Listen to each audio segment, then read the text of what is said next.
It's your mother! It's your problem, Dad. I stood in the doorway, holding Emily's cancer diagnosis, her last chance for the expensive treatment she needed. My kids, Eric and Laura, were sitting right there at the table, just flipping through their phones, completely indifferent. "Help!" I pleaded. "It's your mother!" Eric snapped back. "It's your problem, Dad." Laura just nodded, not even bothering to look up. A month later, Emily passed away. They didn't even show up for the funeral. That very night, I swore that their betrayal would cost them everything they had. I wasn't looking for blood, just justice, and I knew exactly how to get it. Before we dive into the full story, if you're listening right now, please take a second to elect of times plays it. Like this video, subscribe to the channel, and let me know in the comments where in the world you're tuning in from. Your support helps me share more stories like this. I stood in the doorway of Eric's penthouse apartment in Chicago. The medical report crumpled in my fist. Emily's diagnosis, stage 4 cancer, was a searing brand in my mind.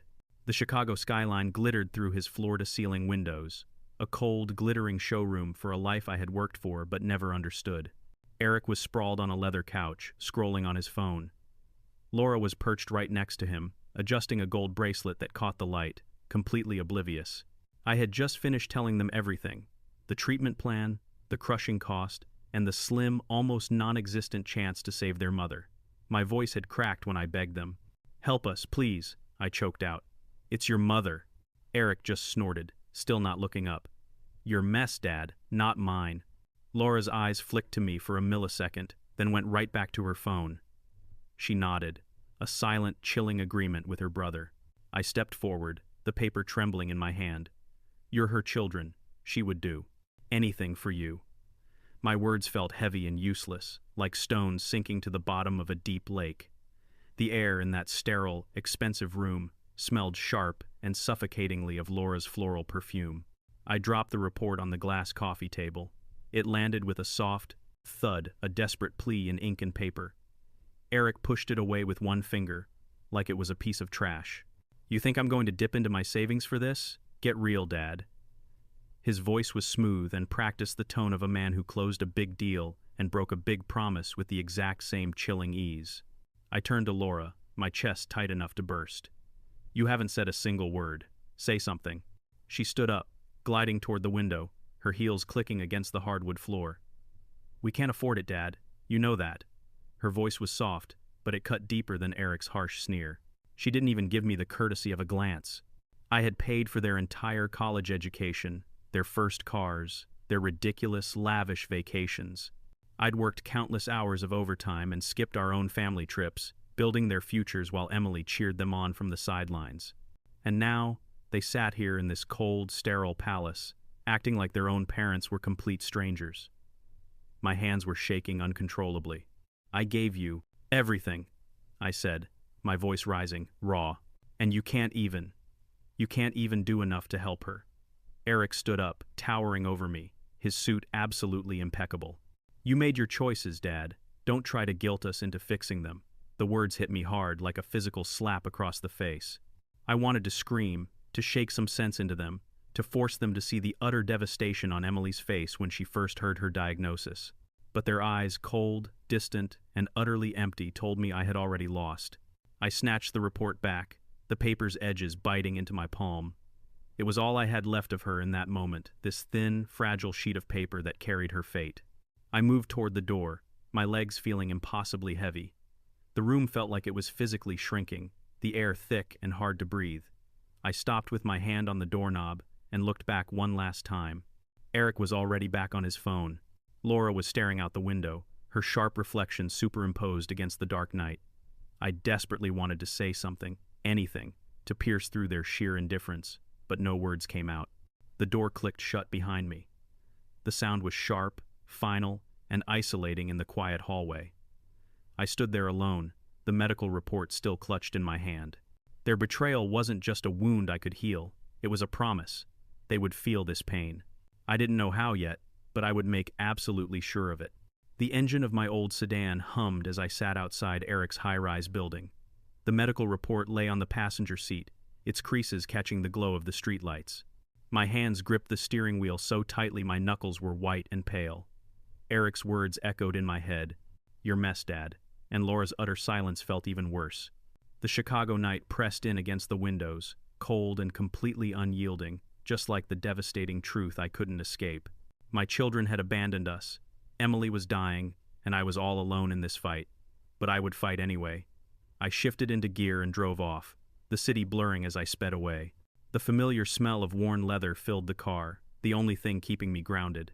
Emily was home, thankfully sleeping, completely unaware of her children's horrifying betrayal. I couldn't bring myself to tell her. Not yet. She deserved hope, even if it was just a lie. At our modest little house in the suburbs, the porch light flickered faintly. Inside, Emily's favorite quilt was draped over the couch, a small, warm remnant of her presence. I crept past her bedroom, her soft, shallow breathing, a fragile thread in the dark silence. In the kitchen, I picked up the phone and dialed the bank. "I need a loan," I said, my voice steady despite the terrible ache in my chest. The clerk's questions droned on. Collateral, income, assets. I had little left to offer, but the old car and the meager savings we'd painstakingly scraped together over decades. Next, I called the dealer to sell the sedan.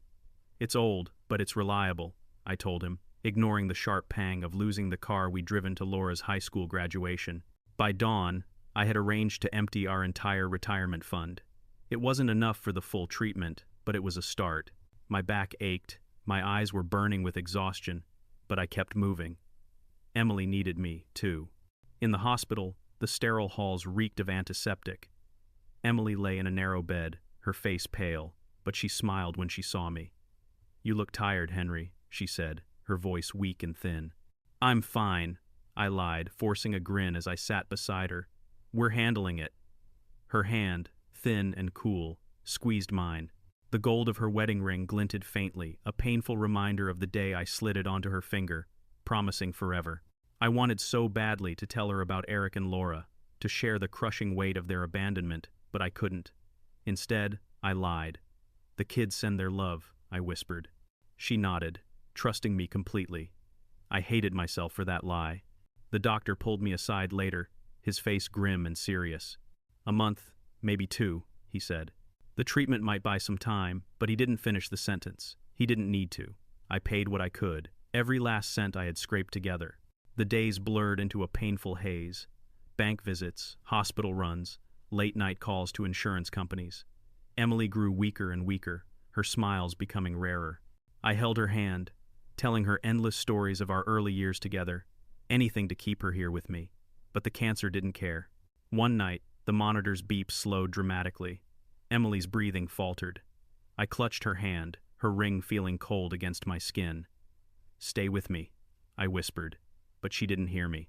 The room went silent, save for the flatline's horrible mechanical drone. She was gone. I didn't cry. Not then. The anger was too sharp, too raw, too immediate. Eric and Laura hadn't called, hadn't visited. They had left her to die alone, and left me to carry this crushing weight all by myself. I slipped her wedding ring into my pocket, its small, cold weight feeling like a solemn vow. They would pay for this, not with blood, but with everything they valued most.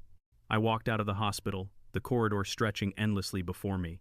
My steps echoed, steady and sure. In my pocket, the ring pressed against my thigh, a constant, cold reminder of what I'd lost and what I would make them lose in return. Rain tapped softly against the polished wood of Emily's casket, a single drop sliding slowly down its edge. I stood alone on the muddy grass of the Chicago cemetery, my coat completely soaked through. The priest's voice droned on, words about peace and eternal rest, but I wasn't listening. My eyes were fixed on the empty chairs, lined up under the tent the chairs meant for family. Eric and Laura hadn't come. Not a call, not a text message, nothing. The gray sky pressed down on me, heavy as my grief, but the anger curling in my gut was even sharper. They had abandoned her in life, and now in death. The ceremony ended. The gravedigger's shovel scraped against the earth a rhythmic, sickening thud.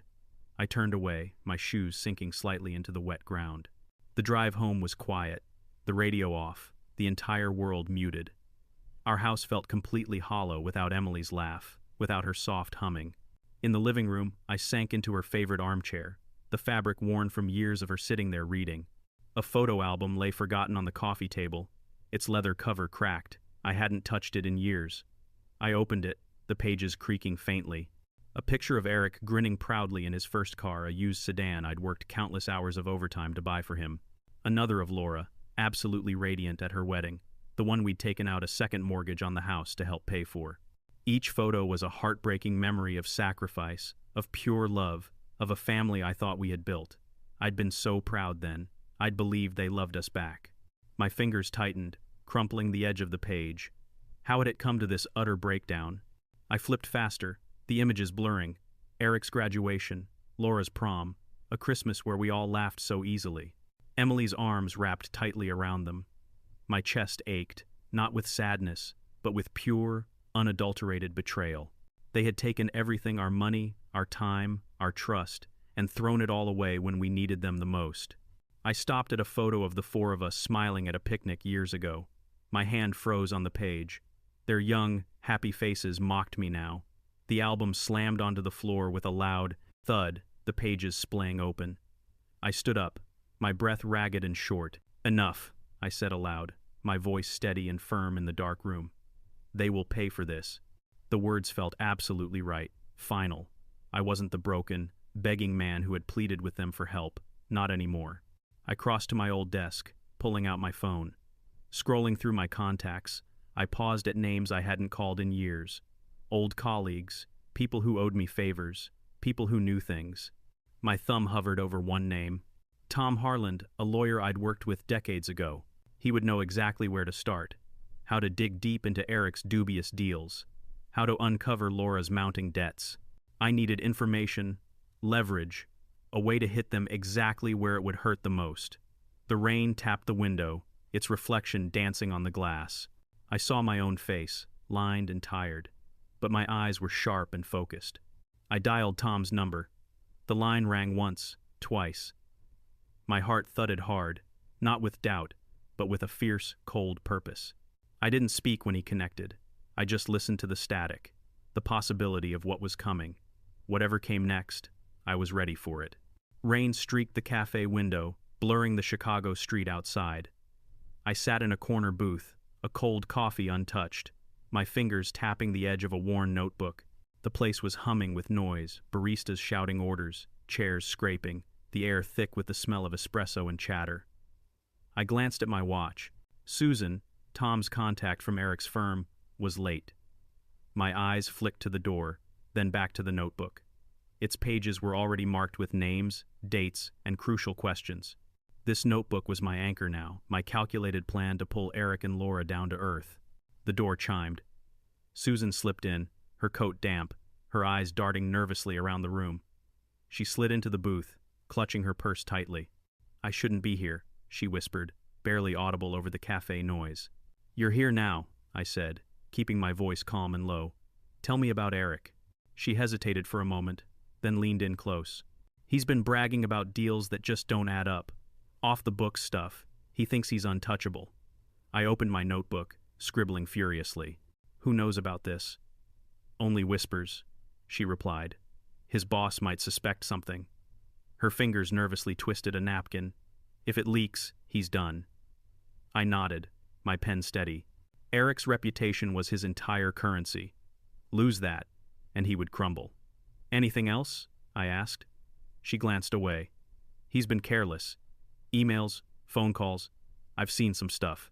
I pressed her gently but firmly until she gave me names, dates, a specific trail to follow. When she finally left, hurrying back out into the rain, I felt a spark ignite inside me. Not joy, but a cold, clear purpose. Next, I drove to Ron's office, a cramped space downtown stacked high with files. Ron, my old lawyer friend, leaned back in his chair, his tie loose. "Eric's in deep," he confirmed, tossing a folder across the desk. "Shady investments. If the feds sniff around, he's toast." "And Laura?" I asked, flipping the notebook open to her name. Ron smirked faintly. 5 different credit cards, 2 missed payments. She's living a lie. Instagram parties, designer bags, but she's drowning in debt. I remembered Laura years back, begging me for a loan for some business venture. I'd given it to her, no questions asked. Now, her debts were my leverage. Can we use this? I asked. Ron's eyes narrowed slightly. Depends. What's your play here, Henry? I didn't answer him. Back home, night cloaked the house, the only light coming from a single flickering bulb. I sat at the kitchen table, the notebook open before me. My pencil traced lines. Eric. Reputation. Laura. Debts. Arrows connected them, a perfect web of their own making. For the first time in months, I allowed myself a grim smile. This wasn't just raw anger anymore, it was control. I closed the notebook, slid it into a drawer, and locked it securely. The house was silent, but my mind was buzzing with frantic energy. I pulled out an old laptop, its keys stiff from disuse, and opened Eric's firm's website. Names, emails, a detailed hierarchy of power. I started typing an anonymous message, my fingers steady, but my heart racing wildly. You should look into Eric Collins. Check his deals. The cursor blinked, waiting impatiently. I stopped. The screen's glow was harsh on my face. Was this enough? Or was it just the start of something bigger? The word enough stared back at me, a challenge I wasn't ready to answer. Not yet. The laptop's glow cast sharp shadows across my kitchen, the only light in the house. My fingers hovered over the keyboard, the anonymous email still half-written. Eric Collins. Off-book deals. Check the records.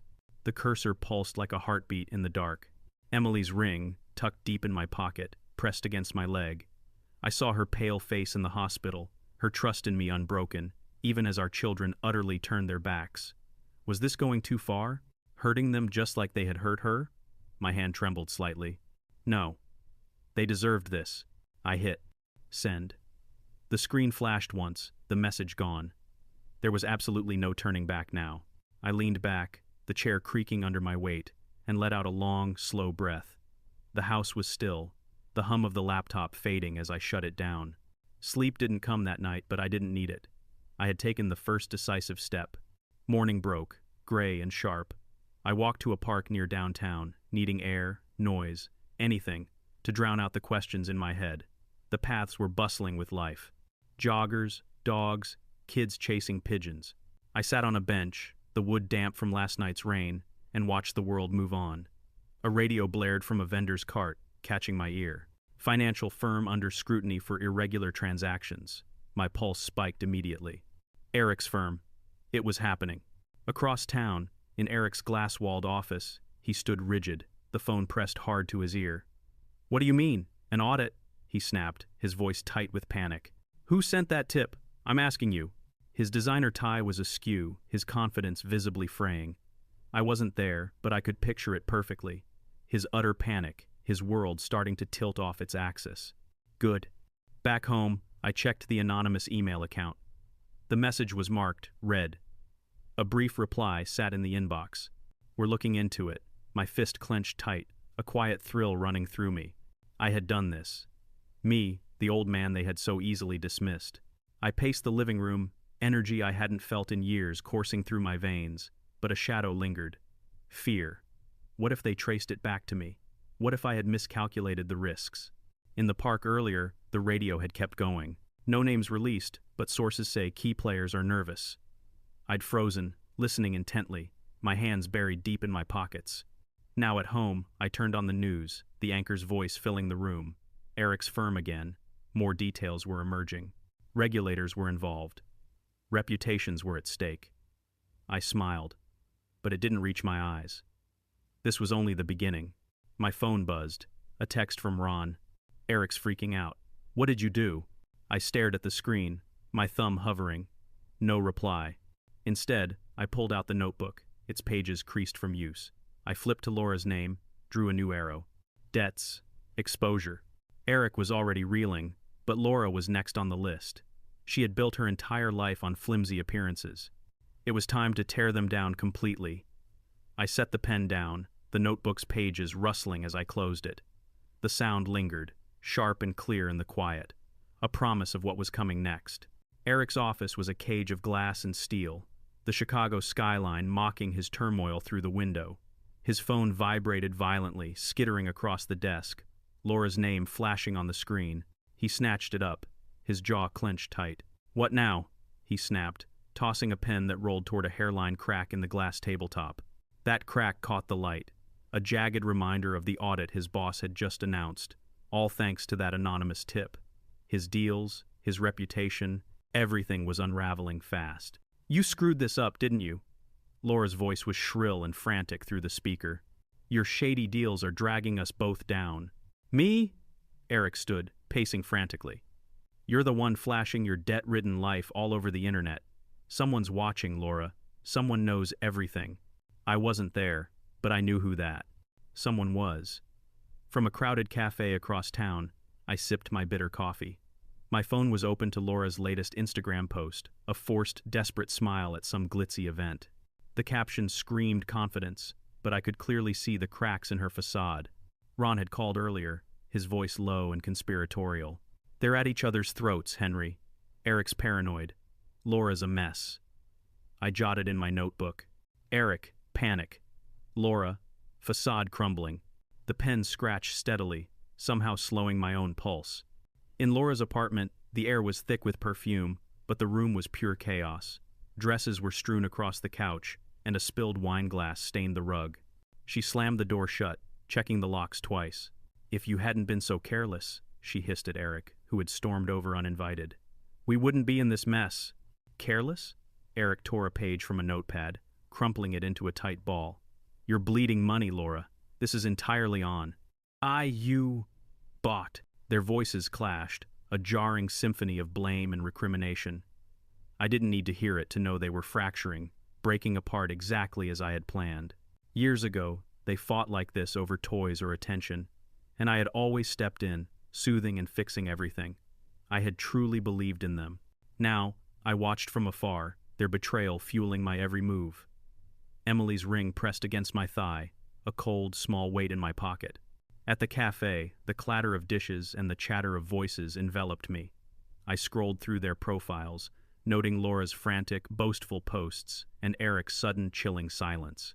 They suspected a traitor was among them, but they would never suspect me, the old man they had so casually dismissed. My coffee grew cold. I dialed Ron. "What's the latest?" I asked, keeping my voice even. "They're imploding, Henry," he said, letting out a chuckle. "Laura's dodging calls, Eric's yelling at his staff. You got them good." I smiled, but it was sharp, not warm.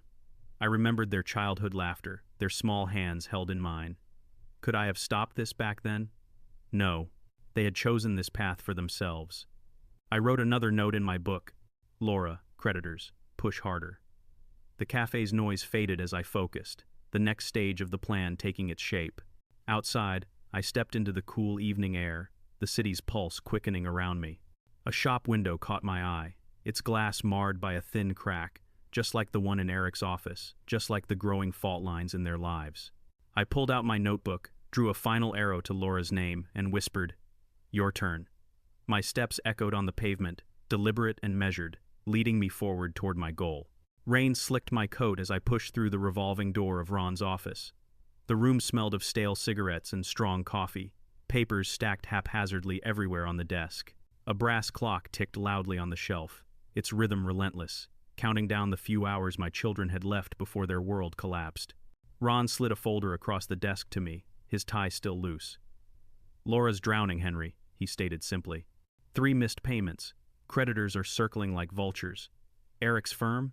They're digging even deeper. He's one big mistake away from a free fall. I flipped through the documents, the numbers blurring into a painful haze. Laura's mounting debts. A second mortgage she'd taken out. Designer purchases she absolutely couldn't afford. "Can we use this?" I asked, my pen poised over my notebook. Ron leaned back, a smirk on his face. "If you want her publicly humiliated, yeah.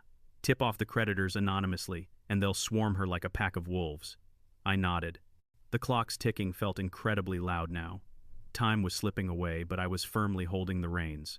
At the Chicago Public Library, the air was heavy and thick with the scent of old books. I sat at a worn, polished table, surrounded by shelves, searching through legal databases for the final piece of leverage. My fingers flew across the laptop keys, pulling up articles on debt collection and bankruptcy laws. A librarian passed by, her cart squeaking loudly. "Need help?" she asked kindly. "Books on financial disputes?" I said, not looking up. She pointed me to a stack, and I dove in, jotting down notes. Anonymous complaint, creditor pressure, public shame. Laura's life was nothing but a fragile house of cards, and I was about to blow it completely down. Back home, night cloaked the entire house. The clock's tick was now only a faint echo from the living room. Emily's clock, the one she'd wound every single Sunday, its hands were steady where mine were not. I sat at the kitchen table, a blank page lying before me. Could I really do this? Turn Laura's world into ash, just as she had done to ours? I saw her at 5 years old, paint on her cheeks, giggling happily as she drew with Emily. My throat tightened painfully. Was this really what Emily would have wanted? I shook the thought away violently. She died alone, completely ignored by the daughter she had loved so fiercely. I wrote the letter to Laura's creditors, detailing her extensive debts, her missed payments, and her blatant financial lies. The pen scratched across the paper, each word a brick in the wall of destruction I was building. I stopped writing, the clock's tick filling the agonizing silence. Was I a monster, or just a father desperately seeking justice? I honestly didn't know anymore. I sealed the envelope shut, my hands steady now. The house was dark, the air perfectly still. I checked the locks again, slid the heavy letter into my coat pocket, and stepped outside. The mailbox stood at the corner, its metal glinting faintly under a street lamp. I hesitated slightly, the envelope feeling heavy as lead. Emily's ring pressed against me through the fabric, silently urging me on. I dropped the letter in, the slot snapping shut with a hollow thud. It was done. The sound lingered, sharp and final in the quiet night, a clear signal of the storm that was coming. Glass crunched loudly under Laura's heel, the shattered mirror reflecting her frantic, desperate eyes. Her luxury apartment was now a chaotic war zone. Silk dresses were tangled on the floor, and a spilled wine glass stained the expensive rug. The creditor's letter trembled violently in her hand, its demand stark and terrifying. Immediate payment or legal action. Her phone buzzed, a collector's voice cutting through the noise. "We know you're dodging us, Miss Collins." She hurled the phone across the room, her scream swallowed by the utter chaos. The broken mirror gaped open, a jagged wound in her perfect, fragile world. Across town, Eric's office was no better. Papers littered his desk, his tie discarded on the floor. "You're telling me they pulled the deal?" He barked into the phone, his boss's voice cold and unforgiving on the other end. "Because of the audit. This is sabotage." He slammed his fist down hard, the crack in his glass desk widening further. He didn't know who had tipped the regulators, but his world was shrinking by the hour, his name tarnished and worthless. I sat on a park bench, the Chicago evening cool and crisp, leaves rustling softly in the breeze. My phone glowed with the latest news. Collins' financial faces, scrutiny, major client withdraws. Ron's text followed immediately. "Laura's a wreck. Creditors are hounding her." I leaned back, the wood creaking under me. Their pain was entirely my doing, and it felt right. Sharp, clean, like a blade finding its precise mark. Emily's absence fueled me still. Her wedding ring was a weight in my pocket, a constant reminder of why I had started this painful journey. I remembered their utter silence, their ignored calls. As Emily faded, they had left her to die alone and left me to grieve alone. Now, they would finally taste that isolation and despair. In the park, I spotted Laura from a distance, her sunglasses huge, her steps shaky and unsteady. She passed right by me without seeing me, her facade crumbling like the mirror in her apartment. I almost pitied her. Almost. My notebook lay open, its pages marked with their complete downfall. Eric's lost contract, Laura's public shame. They were bleeding, exactly as I had planned it, but a shadow still lingered. Had I gone too far this time? The thought nagged at me, but I pushed it down hard. Justice wasn't gentle. I stood up, the park's calm completely at odds with the storm I'd unleashed, and started walking home. My phone rang as I reached the porch. Eric's name flashed, sending a jolt through me. "Dad," he said, his voice raw and utterly broken. "We need to talk." I froze completely, the receiver cold against my ear.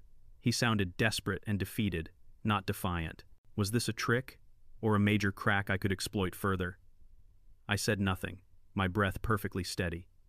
I hung up the phone, the click sharp and final in the quiet house.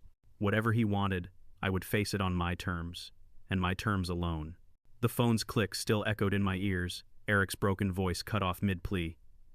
I sat in the dim living room, the silence thick, broken only by the faint creak of the house settling. Emily's ring lay on the coffee table, its gold catching the soft lamplight. I traced its curve gently, her last words whispering faintly in my mind. Take care of them, Henry. Had I failed her by destroying them? The thought stung deeply, but their betrayal stung even deeper. A sharp knock at the door jolted me upright. I opened it to find Eric and Laura standing on the porch. Dark shadows under their eyes, their usual polished composure completely gone. Eric's suit was wrinkled and messy. Laura's expensive scarf was askew, her mascara smudged. Dad, Eric started, his voice strained. I lost my job. The firm. They fired me. Laura's voice cracked horribly. They're taking my apartment. The debts. I can't pay a single one. She stepped closer, frantically wringing her hands. We're sorry, Dad. For everything. For Mom. I stood perfectly still. The memory of the empty chairs at the cemetery weighed heavily in my mind. Their faces, desperate now, were the exact same ones that had ignored Emily's final calls, the same ones that had skipped her funeral. I saw the empty chairs at the cemetery, the rain pooling where they should have stood. Sorry, I said, my voice low and completely steady. You left her to die alone. Eric flinched hard. We were wrong. Okay. We didn't think. You didn't care. I cut him off sharply, my hand tightening on the doorframe. Laura sobbed loudly, reaching out for me, but I stepped back, avoiding her touch. You begged for my help once. I gave it to you, every single time. And when I needed you, you just turned away. Dad, please, Laura whispered, tears streaming down her face. We're family. The word burned with hypocrisy. Family. I had believed in it once. I shut the door firmly. Their muffled voices faded as the lock clicked. My chest ached with a dull pain, but I didn't waver for a second. They would feel the pain they had inflicted, every single ounce of it. Later, in a bustling downtown cafe, the clink of cups and the hum of voices surrounded me.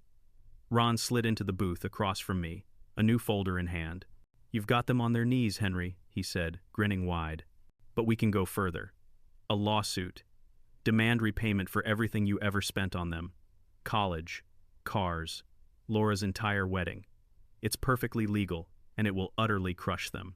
I sipped my coffee slowly. The bitterness was grounding me. The ring pressed against my thigh, Emily's silent voice urging me on to finish this. Do it, I said, signing the papers without hesitation. Ron pushed them back to me. They need to understand. He nodded, gathering the folder. Court's tomorrow. Are you ready for this? I didn't answer him. I just tucked the ring deeper into my pocket. Justice was close, but it wasn't sweet or satisfying. It was heavy. Final. Back home, my phone buzzed with Ron's final text. Lawsuit filed. Court tomorrow. I stood at the window, the street dark and quiet, a single street lamp flickering intermittently. This is for you, Emily, I whispered, my breath fogging the glass. The light's reflection danced, sharp and unyielding, pulling me forward toward tomorrow. The street lamp's glow lingered in my mind as I sat in the Chicago courtroom, its wooden benches hard and unforgiving under me. The air smelled faintly of polished oak and pure contention. The judge's gavel was a quiet threat on the desk. Across the aisle, Eric and Laura sat, pale and shrunken, their lawyer whispering frantically in their ears. The lawsuit papers felt crisp and heavy in my hand, detailing every single dollar I'd poured into them. College tuition, cars, Laura's lavish wedding. Now I would take it all back, along with what little pride they had left. The judge cleared his throat, reading the claim aloud. Mr. Collins seeks repayment for financial support provided to his children, Eric and Laura Collins, totaling over $300,000. Murmurs rippled loudly through the courtroom. Laura hid her face completely. Eric's fists were clenched, his knuckles white with tension. Their lawyer stood up, arguing they had no means to pay, that the claim was utterly unfair. But Ron had built an ironclad case. Bank statements, receipts, my years of sacrifice all laid bare for the court to see. The judge called me to speak. I rose slowly, the document heavy in my grasp, my voice steady and firm. This isn't just about money, Your Honor, I said. My eyes locked on my children for the first time. It's about what they threw away. Their mother died alone because they wouldn't lift a finger to help. I gave them everything, and they gave her nothing. The entire room stilled. I held up the papers high. I made their lives possible, I declared. And I made their fall possible too. The tip about Eric's deals. The creditors chasing Laura. That was me. Gasps echoed loudly. Eric lurched forward, shouting, "You ruined us!" Laura sobbed uncontrollably, her shoulders shaking. The judge banged his gavel fiercely, but I didn't flinch. I saw Emily's frail hand in that hospital bed, her ring cold, her breath gone forever. "You betrayed her," I said, my voice cutting cleanly through their cries. "You betrayed us both. Now you pay." The judge ruled decisively in my favor, ordering repayment with full interest. Eric's face crumpled in defeat. Laura's hands covered her eyes completely. I felt no joy at all, only a grim, cold satisfaction. Justice wasn't warm or sweet. It was sharp, final, like the crack of the gavel. I walked out of the courtroom, the document folded neatly in my coat pocket. The evening air bit at my face. The street was quiet, the wind rustling through bare trees. I had won completely, but the victory felt hollow without her by my side. I stopped at the cemetery's edge, its iron gates looming large in the dusk. Emily's grave was there, waiting for me. I touched the ring in my pocket, its curve familiar and grounding.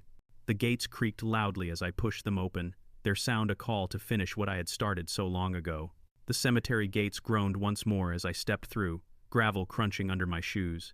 The evening sky burned a soft pink, casting a gentle fading light on Emily's headstone. Her name, etched forever in smooth granite, felt like a final hand reaching out to me. I knelt down slowly, the grass damp beneath me, and set her wedding ring on the stone, its gold still slightly warm from my pocket. "It's done, Emily," I said, my voice barely a whisper. They paid for what they did. The silence held me tightly, broken only by a distant bird's call. I told her absolutely everything. The lawsuit, their tears, the cold wait in the courtroom. I made them feel it, Emily. The hurt they gave us. My fingers brushed the stone gently, cool and solid. I had kept my terrible promise, but the cost of it lingered. A quiet, constant ache. She would have loved them, even at the very end. Would she have truly wanted this total destruction? I stood up as the sunset faded completely, and simply let the question go. The path that led me here had been long and dark.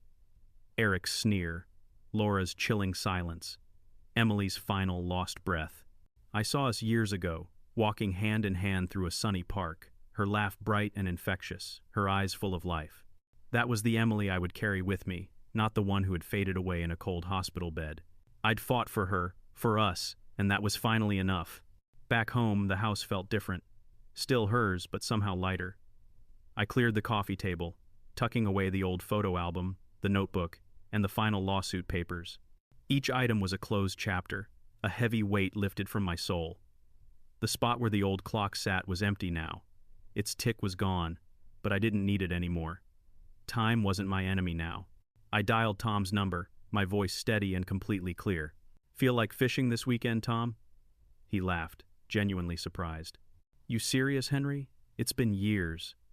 "Time to start again, I guess," I said, and I truly meant it. We set a date, and I hung up, the promise of a new day finally settling inside me. In the living room, I sat quietly with Emily's photo, her soft smile illuminated in the lamplight. I'd torn down their world, not out of hate, but out of a fierce, protective love for her, and for the life we had so lovingly built together. They would rebuild, or they wouldn't. That weight was no longer mine to carry. I switched off the lamp, the room sinking into a quiet, comforting dark. In bed, I held her photo close to my chest, my breathing slow and even. Justice was done, and I was finally free. Not from grief, but from the consuming, bitter rage. I closed my eyes, her face the last thing I saw, and slept the lightest, most peaceful sleep I had enjoyed in years. If this story resonated with you, please like this video, subscribe to the channel, and share your deepest impressions of this story in the comments below. To listen to the next story, just click on the box on the left. Thank you so much for watching and listening.